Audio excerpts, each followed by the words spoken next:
Como eu falei anteriormente, a nossa aula de hoje será sobre a introdução à estética da arte. Então, no caso, a introdução à estética da arte, foi só aqui que tem a ver a estética da arte com a filosofia. Totalmente, porque a filosofia ela vai, aí na Idade Moderna, ela vai dar uma nova roupagem, ou no caso, uma nova visão para a filosofia. A filosofia vai receber um novo corpo, uma nova observação a partir da utilização da arte como metodologia de análise e de compreensão, não somente do homem, mas também do mundo. Mas, na verdade, o que é estética? A estética, etimologicamente, a palavra estética vem do grego aesthesis, e significa a faculdade de sentir, compreensão pelos sentidos ou percepção totalizante. A estética é o estudo racional do belo e do sentimento que suscita nos homens, ou seja, a estética, nas suas definições, aparece ligada à noção de beleza. Então, a beleza ela vai dar essa nova roupagem.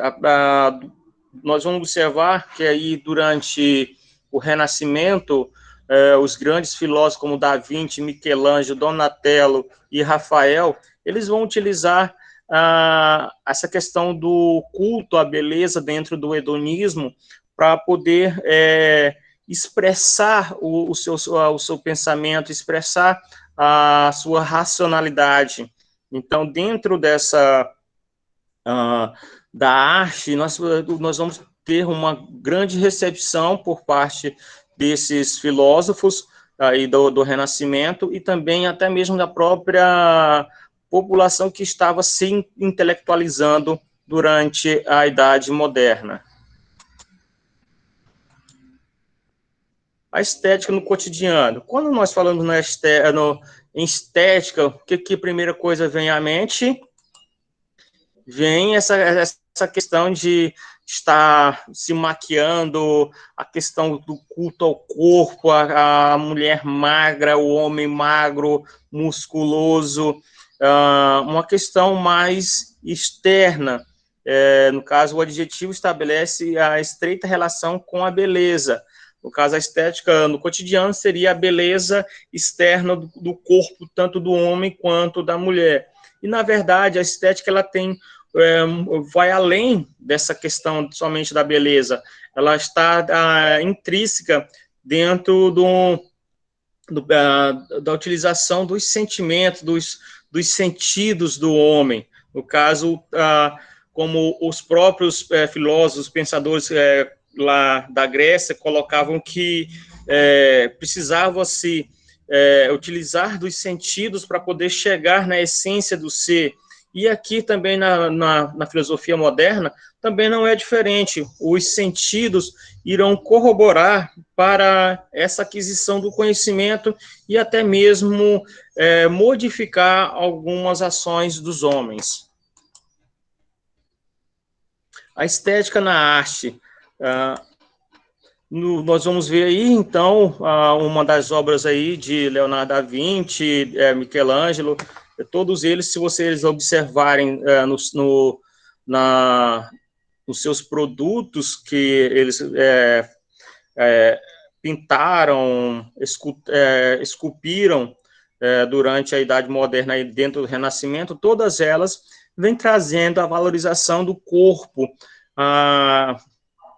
que trazendo o pensamento do humanismo. Então, no caso, tanto Michelangelo quanto Donatello, Rafael e Da Vinci, eles vão estar sempre utilizando-se do humanismo e do hedonismo para poder valorizar esse corpo desse homem e trazer uma nova explicação para o homem, não uma explicação teológica como era praticado durante a Idade Média. Já na Idade Moderna, com o Renascimento, a explicação do homem, da sociedade, vai receber uma explicação através de suas próprias ações. Então, nas artes, a estética é uma palavra aplicada como substantivo, que designam um conjunto de características formais, por exemplo, em expressões estética renascentista, na qual a estética poderia ser substituída pelo estilo. Mas o que é belo? O belo ele vai ser valorizado dentro dessa perspectiva do hedonismo e do humanismo, que é a valorização do homem, no caso, o homem se tornando o centro de tudo. Então, esse homem ele vai receber essa potencialidade dentro das artes. Então, ele vai se tornar belo. A mulher ela vai ter seu corpo valorizado.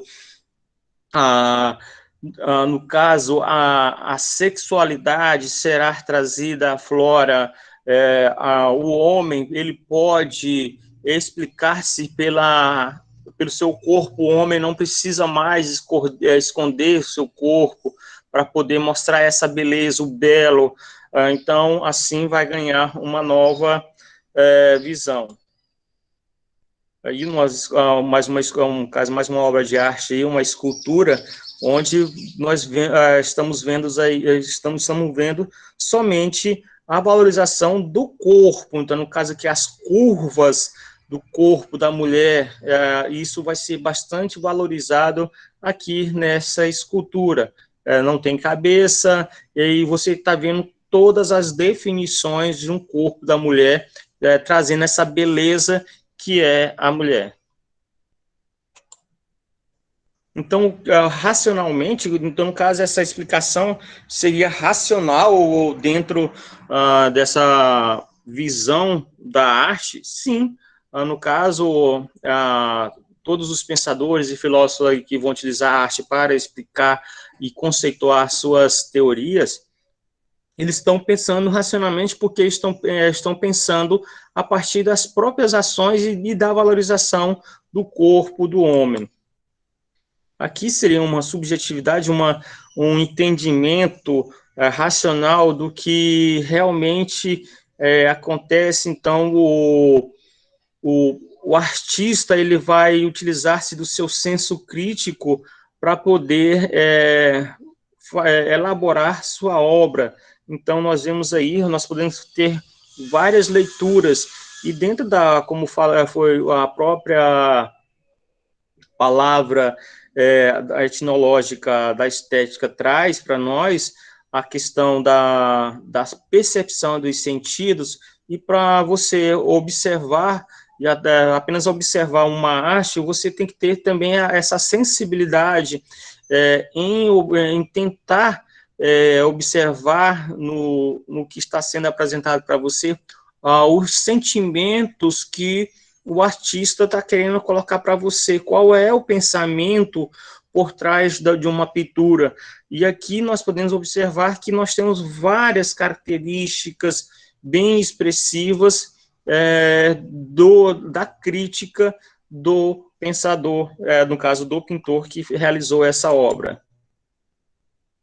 Aqui também, da mesma forma, o que Pablo Picasso tentou retratar na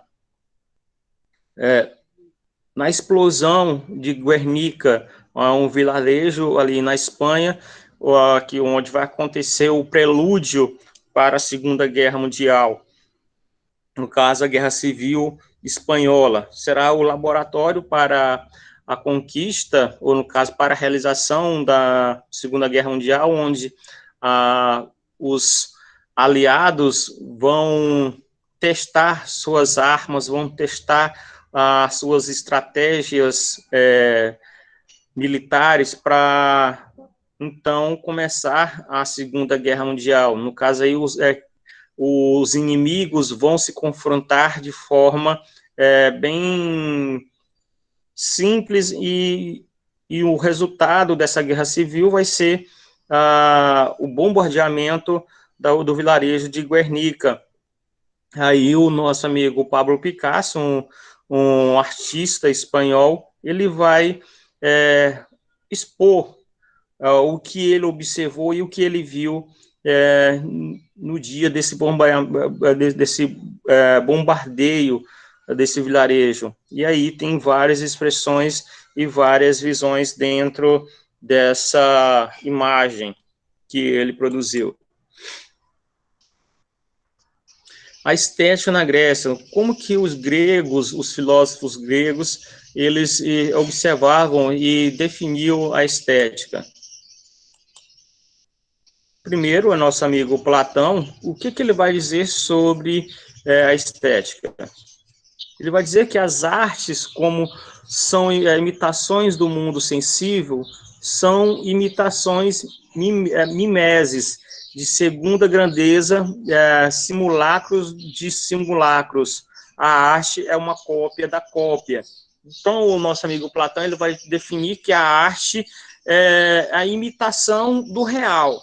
No caso, ele vai colocar que seria a sensibilidade do homem está observando o seu real e vai estar está copiando a sua sensibilidade em observar a sua realidade ou a imagem que ele está à sua frente.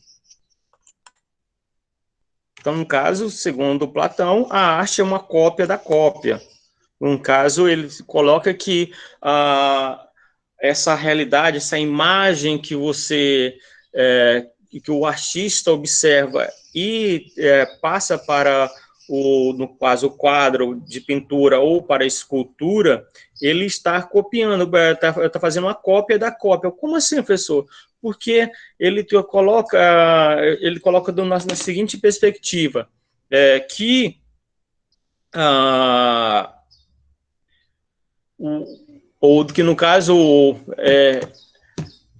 a própria imagem que ele está observando já e ele já memorizou, então ele copiou internamente no seu cérebro, no seu conhecimento, ele já visualizou, ele já copiou tudo ali na sua mente, então ele vai somente transcrever. Então, por isso que Platão coloca que a arte é uma cópia da cópia, porque você já copiou, você já memorizou aquela imagem. Então, o homem memoriza aquela imagem, então ele vai apenas transcrever para a sua obra. Então, no caso, ele vai apenas delinear a sensibilidade que ele obteve sobre a imagem que ele memorizou. Então, Platão vai colocar da seguinte forma. Desculpa que eu passei demais. Se um homem se um homem que, por seu saber, fosse capaz de assumir todas as formas e de imitar todas as coisas, viesse à nossa cidade e quisesse pessoalmente declamar seu poema, nós o mandaríamos para outra cidade. E então, no caso, ele coloca que fica impossível você memorizar e até mesmo gravar tudo. Isso então, estaria sendo um absurdo você copiar, transcrever tudo que está à sua disposição. E o que o nosso amigo Aristóteles pensa sobre a arte? Ele vai dizer que a beleza está na simetria. Aí ele vai colocar que o belo ser vivente ou que quer que se componha de partes, não só deve ser essas partes ordenadas, mas também uma grandeza que não seja qualquer, porque o belo consiste na grandeza e na ordem. Então, ele vai colocar isso dentro do livro, de um dos artigos, no caso, dentro de um dos parágrafos dos poucos documentos que restaram sobre a vida de Aristóteles e seus pensamentos, chamado de poética. Ele vai colocar que o belo seria essa simetria, essa grandeza que o artista possui em observar tudo. Então, no caso, ele expor tudo que é belo, tudo que é grande dentro da sua memorização, da sua realidade, transcrevê-lo. Isso que é importante, você detalhar tudo que você está observando. Então, isso de uma forma grande e ordenada, no caso, observar simetricamente a posição, fazer uma hipótese. Eu, no caso, eu estou desenhando um quadro de uma paisagem, observar a simetria do tamanho da árvore, das árvores, no caso da grama, de um sol, de uma montanha, observar toda essa grandeza que é essa paisagem e ordenar ela simetricamente como eu memorizei ou como estou observando essa imagem. A visão de Aristóteles. Então, ele vai colocar o seguinte: algo é considerado uma obra de arte quando desperta a cartaz, tendo como sentido etnológico purificar, purgar ou limpar. Então, no momento que eu estou produzindo minha obra de arte, eu vou simplificar, vou purificar todas as imperfeições que tem naquela imagem ou naquela paisagem e vou deixar o mais limpo possível para ficar grandioso, espetaculoso, e as pessoas que vão observar a minha obra de arte ter o sentimento do que eu estava sentindo naquele momento que eu estava desenhando ou estava esculpindo o meu produto. Gosto não se discute, como várias pessoas já colocaram, e vamos ver na nossa aula sobre o universo da arte, que nós vamos ter alguns pensadores que vão colocar, gosto não se discute, então, para que ficar discutindo se eu não gosto, se eu não gosto, então, se o gosto é individualizado, então cada um vai ter um sentimento diferente do outro em observar ou até mesmo apreciar uma obra. A beleza é subjetiva. Será se a beleza é subjetiva? Não sei, mas só que nós podemos observar que nós vamos ter artistas pós-modernos que eles vão colocar que a subjetividade ela está além do desejo do homem, ou no caso da intenção do artista em colocar nos mínimos detalhes o seu pensamento e sua crítica sobre algo, ou tentar explicar algo dentro das entrelinhas de algo não humano, não materialista, não naturalista. No caso, seria essa subjetividade. Nós temos aí no quadro de Queiroz e do próprio Leonardo da Vinci, estou confundindo agora, do quadro da Mona Lisa. Tem uma subjetividade por trás do quadro da Mona Lisa. Alguns críticos colocam que ele desenhou sua esposa, outros colocam que a Mona Lisa era amante, e assim, por isso que a subjetividade, ela existe dentro da arte, sim, e então a subjetividade é essencial para a realização da arte. O quadro da Mona Lisa, o quadro de S. Queiroz, os opostos da modernidade. No caso aí, nós vamos ter o nosso amigo Immanuel Kant, ele vai colocar o seguinte pensamento: belo é aquilo que agrada universalmente, sem que haja uma explicação para isso. Então, no caso, para Immanuel Kant, o artista ele não deve se preocupar com as minúcias, com os detalhes, como colocou o nosso amigo lá, Aristóteles, que no caso o artista ele tem que observar os mínimos detalhes, a simetria de sua obra, no caso do que foi produzido dentro de sua obra. Já Immanuel Kant, isso não deve ser levado em consideração. tem o que deve ser levado em consideração dentro de uma obra de arte, no caso, é a universalidade do pensamento que o artista está querendo expor ali. No caso, o que agrada a todos, não, ou que apenas alguns que possuem sensibilidade para observar e analisar uma obra de arte, que vai entender e compreender o que aquele artista está expondo.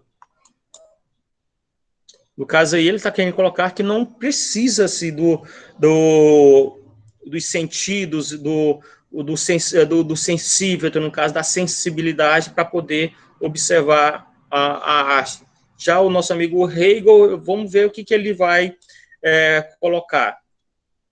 A cada época produz a sua arte, que reflete a verdade do seu tempo. Então, Hegel coloca que as produções artísticas, elas serão de acordo com seu tempo. Então, a arte que é produzida, ela está querendo caracterizar e expor o que aquele artista está vendo da sua realidade, o que ele está querendo criticar, ou o que ele está querendo expor, o que acontecia naquele momento na sua própria realidade. Então, Hegel, ele concorda que a arte é de acordo com o seu período, com o seu tempo, no caso, a verdade e a realidade que ocorre. Então, o indivíduo vai produzir, ou no caso, ele vai conceituar a realidade e a verdade de acordo com a sua temporalidade. Mas o que é a arte? A arte é a atividade de produzir através de diversas técnicas, objetos que serão considerados belos por sua sociedade ou por um grupo de pessoas. A autonomia da arte. Durante séculos, a produção de uma obra de arte não era livre, pois depende de patrocinadores, igreja, Estado, mecenas, indústria da arte, etc. Como assim, professor? Nós vamos ver que durante a Grécia, precisava-se dessa produção ter um patrocínio de alguns indivíduos ali das polis para poder o artista produzir. Durante a história antiga, nós vamos ter os grandes imperadores, os grandes personagens daquele momento ali, ele vai pagar para esses artistas produzirem essas obras, no caso, uma reprodução de suas imagens e dos pensamentos desses grandes personagens ali da história.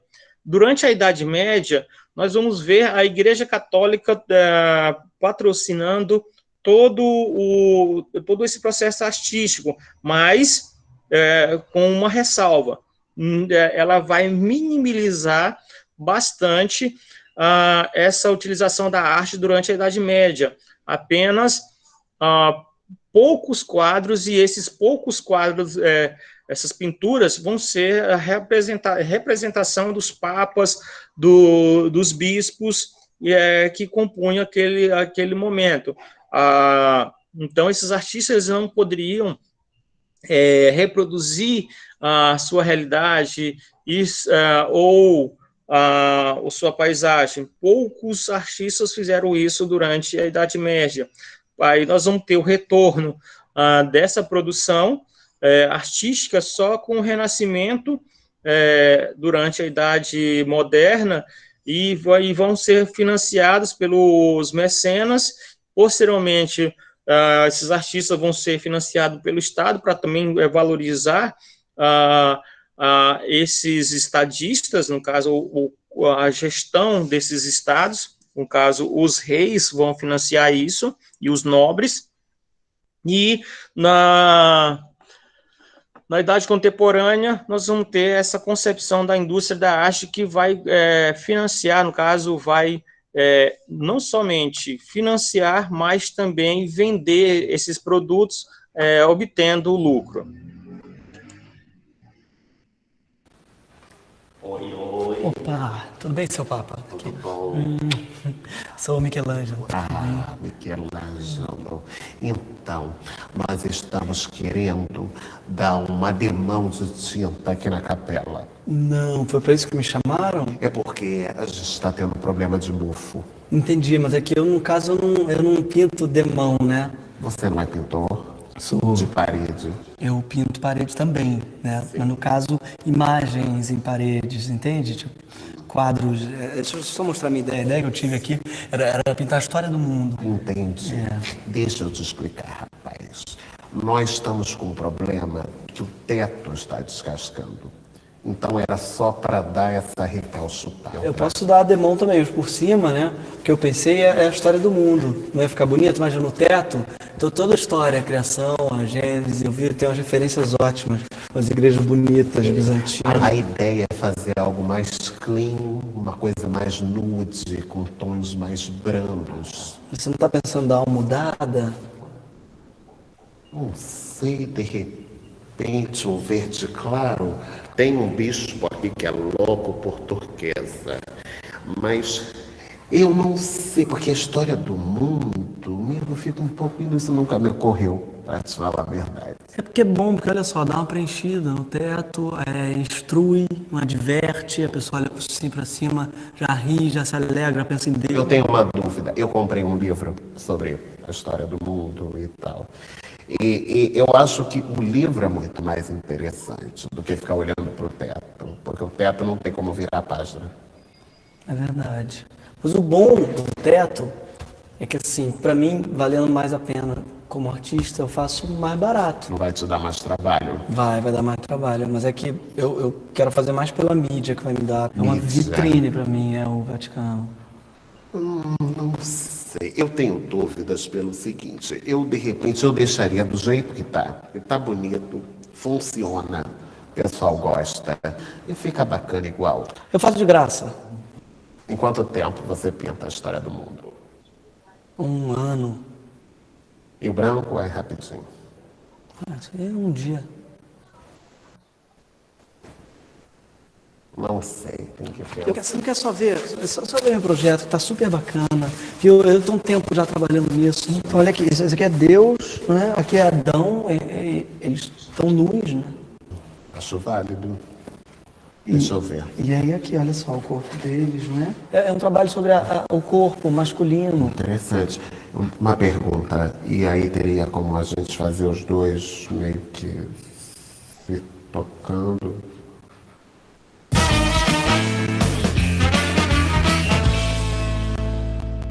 Michelangelo.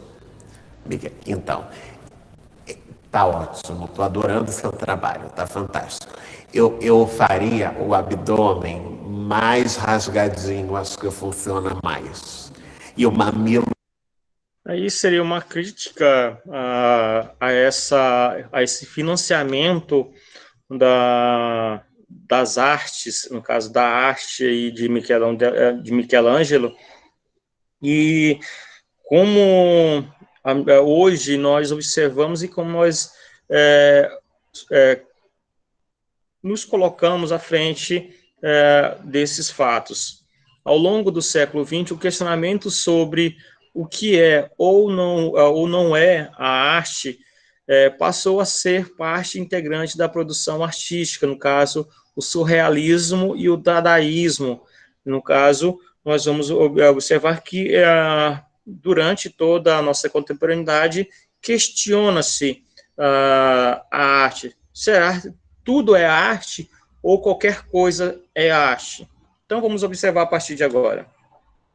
Aí, no caso, seria um bidê, urinol, que um artista pegou ele, fez algumas modificações em alguns termos aí, ou, na verdade, ele não colocou nenhuma mudança, não fez nenhuma mudança, apenas limpou ele, colocou em exposição e colocou que isso seria uma arte.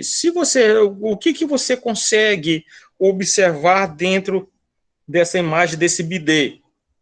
No caso desse urinol, você pode dentro da subjetividade, nós podemos imaginar várias coisas aí. Eu, particularmente, estou vendo várias coisas aí nessa imagem, no caso desse bidê, nessa formação geométrica dessa imagem, desse bidê. Então, o que é questionado dentro do surrealismo e do dadaísmo seria justamente essa utilização que tudo é arte, vai depender da forma como é exposto. Então, a subjetividade está presente dentro da arte. Então, a subjetividade ela não deve ser deixada de lado ou desconsiderada. Então, gente, arte é isso. Arte é o nada, arte é o sentir, e eu sinto que essa é a minha maior obra. O nome é Dor e Saudade. Parece bastante muito bonito isso tudo. Mas isso é um anão de verdade. É Sandro o nome dele, Sandro. E Sandro tá morto? Sandro não está morto, Sandro está repousando. Ele só reage quando ele entra em contato com a dor. Genial. Não. Ele tá sentindo dor de verdade? Sem dor, não há arte. Quanto custa? Que custa? Então, 120 mil reais. Vendido. Você Obrigada, não pode vender um maravilha. anão. Você não pode vender um anão verdadeiro. O anão é um estudante de teatro voluntário. Ele faz cálculo, tá tudo certo. Pronto, a gente põe no quarto. Então, que quarto? Pronto, no nosso Sim, quarto, na Como é que cabeceira. vai botar no quarto um homem dentro do nosso Amor, quarto? olha só, serve até como um alarme. A gente tá dormindo, entra uma pessoa e ele grita. Só um instantinho. Como é que ele faz pra fazer cocô, xixi, essas coisas do ser humano? No chão, faz parte da obra. Olha só, amor, qualquer coisa a gente coloca na sala. Na sala não, gente. Põe na sala. Essa no mínimo tem que botar no banheiro com uma privada aberta. Como é que a gente faz pra alimentar? É, não alimenta. No caso, você deixa o anão definhando de fome e de sede, e aí, quando ele morrer, o ciclo do título da obra se completa. É dor e saudade. Saudade, no caso do Sandro. Maravilhoso. Vai morrer e acaba a obra. Não. Você deixa a carcaça do anão no chão, e aí você tem o quê? Uma obra de natureza morta. Tá decidido, eu vou levar. Então, assim, a gente vai dar uma volta pra ver se tem algumas coisas aí de repente. Na verdade, o que eu queria dizer é que se vocês fizerem uma festinha de amigos, o que vocês podem fazer é isso. E ele faz essa performance a noite inteira, é uma graça. E vem cá, se eu der pra ele uma daquelas raquetinhas de dar choquinho pra matar mosquito, será que ele mata, hein? Não vou te dizer que não mata. Maravilhoso, amor. E a Cíntia se desnuda, não sei nem. A gente vai dar uma volta na galeria, porque tem muita obra de arte, tem coisas muito bonitas, pra ver se ela também se empolga com alguma coisa. Gosta né? de esculturas? Amo. Então tem uma do estupro coletivo, que é a cara de vocês. Vem comigo. Vocês vão gostar. Moço.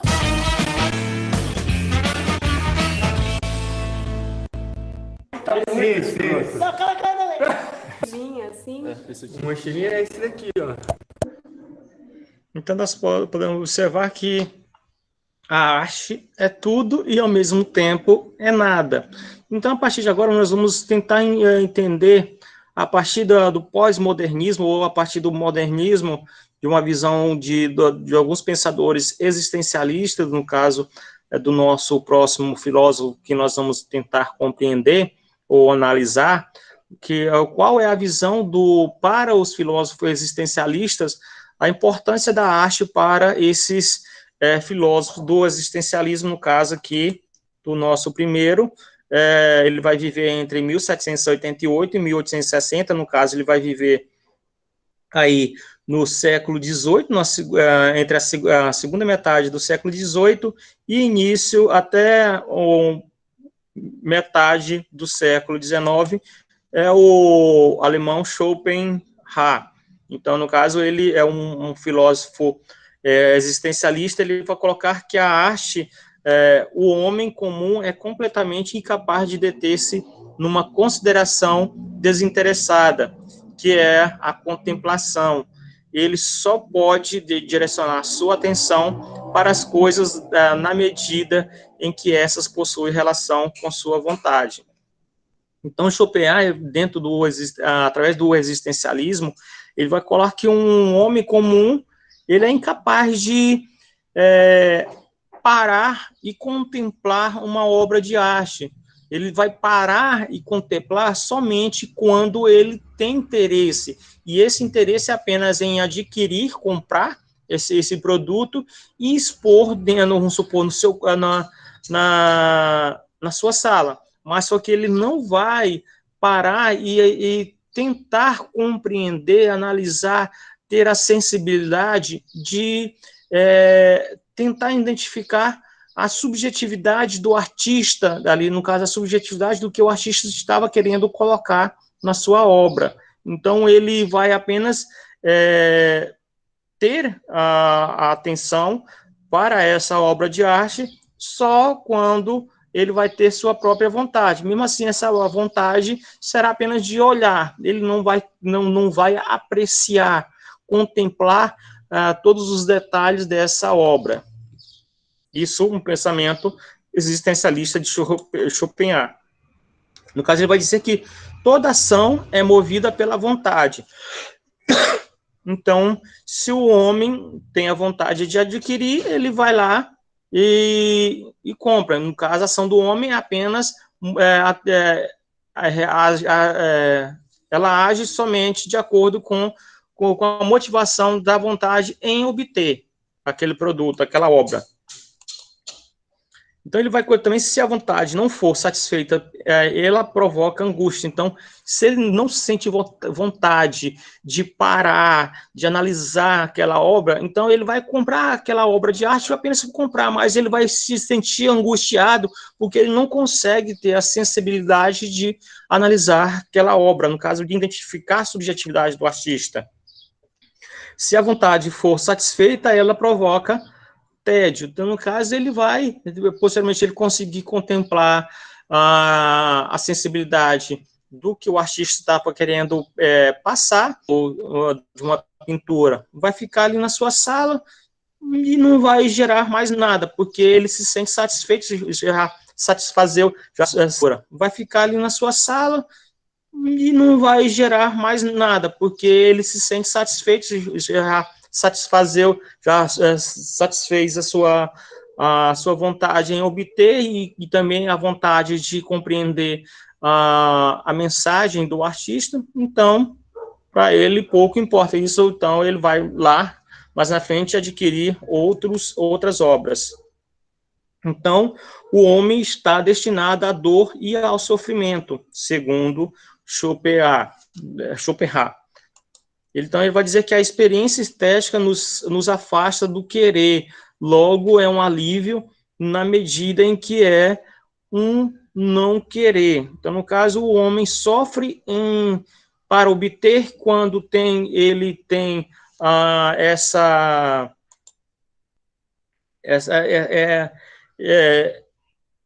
ele sente dor por não conseguir, e o sofrimento vai lhe corroer, e dentro dessa relação entre dor e sofrimento, essa experiência traz alívio quando ele consegue comprar aquela obra de arte, quando ele consegue contemplar, no caso, compreender, analisar a subjetividade da mensagem, e então ele vai depender apenas, como o próprio Schopenhauer colocou anteriormente, apenas para satisfazer a sua vontade. A vontade é o que motiva o homem em contemplar a arte. E assim vamos finalizando nossa aula sobre a introdução à estética, no caso, a introdução à arte.